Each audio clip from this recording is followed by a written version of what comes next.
In Tim Ferriss's book, The 4-Hour Work Week, he talks about finding ways to make your job fit around your lifestyle, instead of having your lifestyle fit around your work. This means deciding what you want from life and then creating a career that will work within that context. Tim explains that many of us will remain stuck in jobs we hate and living lives that we find unrewarding because we're scared of what will happen if we take a chance. If we go traveling, our partners might leave us. If we take up a new career, then we might fail and end up bankrupt or destitute. If we look for a new job, we might get turned down by everyone. See, fear keeps us frozen and prevents us from moving forward. We are naturally risk averse, which means we'd rather cling on to what little we have rather than go forward to win the big prize. To get around this, Tim borrowed the concepts from Stoics philosophers and formalized them into a process that anyone could use to get over their crippling fears. The process goes like this. First, identify the goal or thing you would like to change. Let's say you want to quit your job and start your own business.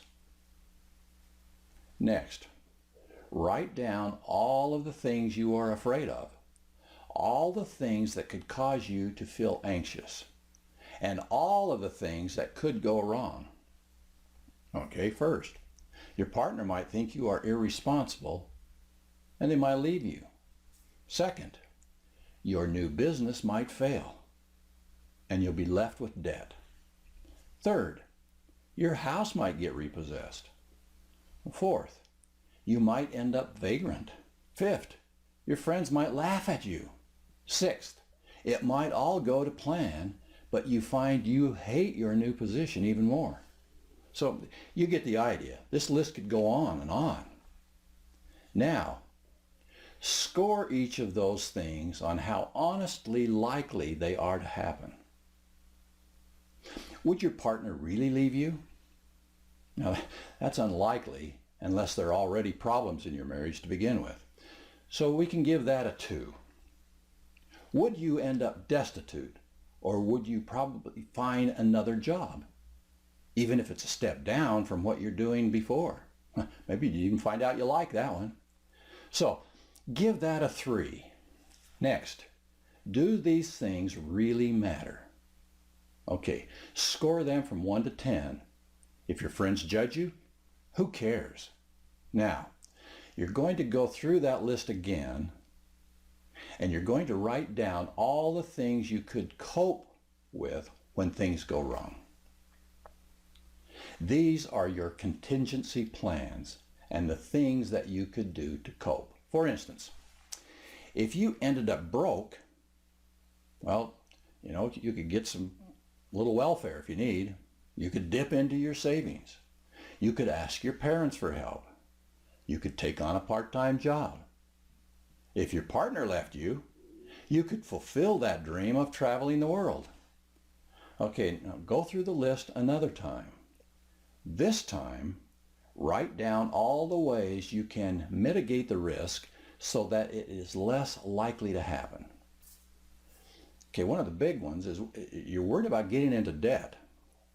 So, okay, write a business model that doesn't involve a big upfront expense and bootstrap your way to success. Another big one usually is you're worried about leaving your job. Then start your business in your free time first. Now, you're going to do something else. You're going to think about the worst case scenario if you don't follow through with your plan. Now, this might be that you end up stuck in a job you hate. Then one day you'll be 80 years old and you'll look back on your life and feel that you never made anything of it. That your body and your mind atrophied from lack of challenge or lack of experiences. What's worse? I know how I feel. Now, focus on what we discussed on that section on Stoicism. Bad things will happen. You can't possibly avoid all bad things happening. Wish I could, but you can't. Meanwhile, you are only responsible for your own emotions. You can't make everyone happy all of the time, so don't even try. What you should focus on is accepting this reality and then just doing what you need to for your own emotional and psychological well-being in the meantime. See, this is why Tim also has the mantra that you don't ask for permission. You just ask for forgiveness.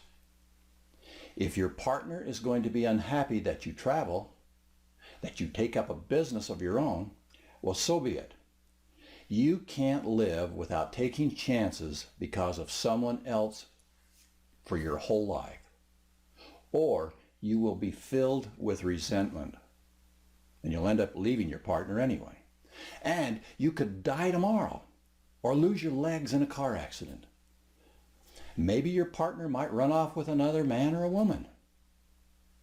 How they react to your decision is up to them. But you can't let them define your actions. You can't hold on to things just the way they are. You can't prevent bad things from happening. It's impossible.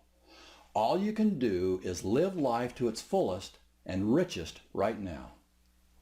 That's why you have to take those chances.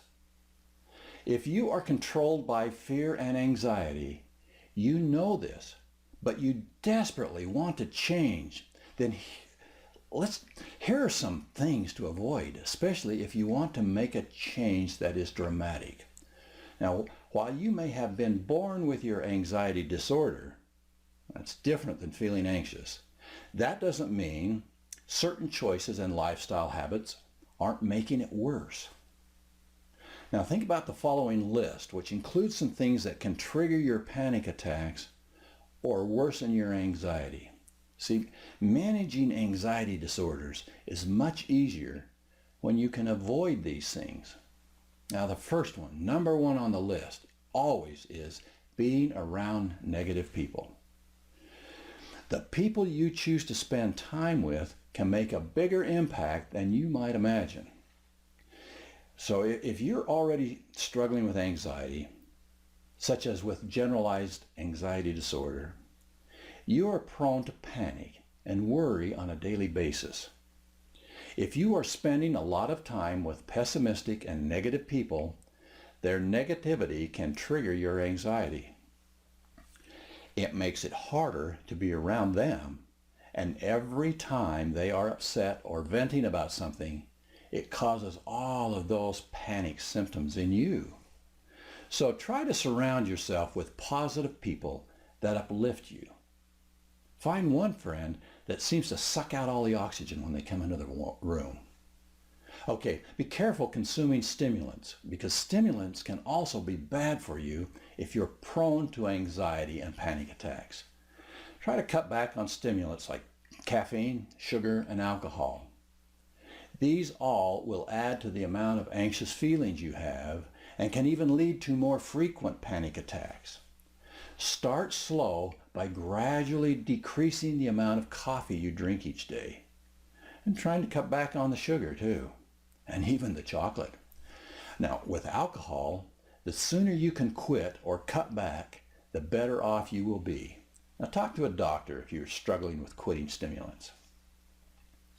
Now, another mistake you'll make is not paying enough attention to nutrition. Now, we've already talked about some vitamins and some supplements. Also, minerals can make anxiety better or worse.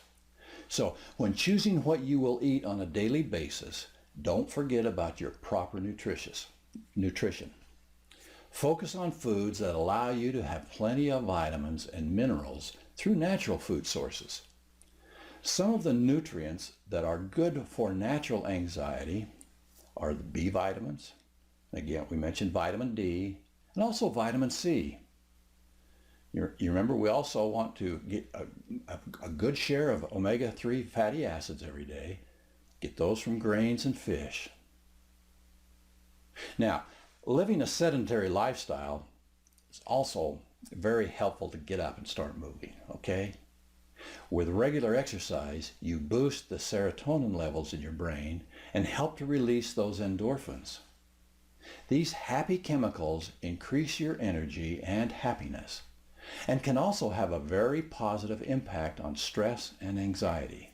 So with less stress, your anxiety tends to be less severe as well. You will be more energetic during the day.